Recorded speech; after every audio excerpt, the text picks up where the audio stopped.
എടാ ചാറ്റ് മൊത്തം നിന്നെ പ്രപ്പോസ് ചെയ്യാനാ പറയുന്നത് കേട്ടോ. ഞാൻ ഒരു കാര്യം പറയട്ടെ, ഇന്റർവ്യൂവിൽ ഒരു പ്രപ്പോസൽ സീൻ വന്ന ഓർമ്മയുണ്ടാവും എന്നോട്. ആ ഇന്റർവ്യൂവിൽ ആർക്ക് പ്രപ്പോസ് ചെയ്യാൻ വേണ്ടിട്ടൊരു സംഭവം വന്ന്, ഒരു ചാലഞ്ച് വന്ന്, ഞാൻ സ്കിപ്പ് ചെയ്ത്. കാരണം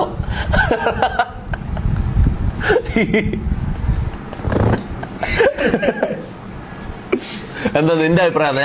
ഞാൻ പ്രപ്പോസ് ചെയ്തതിനെ കുറിച്ച് നിന്റെ അഭിപ്രായം എന്താ? അല്ല, എന്തൊക്കെ ഒരു അഭിപ്രായം ഉണ്ടാവല്ലോ.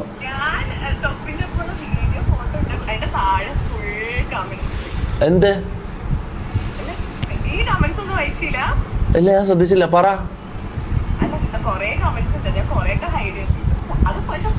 ഹൈഡ് ചെയ്യാൻ എന്താ, തെറി വന്നോ?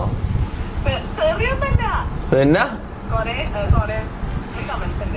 ആ എന്താണ് കമന്റ്സ് എന്ന് പറ. ഞാൻ കണ്ടില്ല, അതുകൊണ്ടാ. നീ പറ, എന്താ സംഭവം?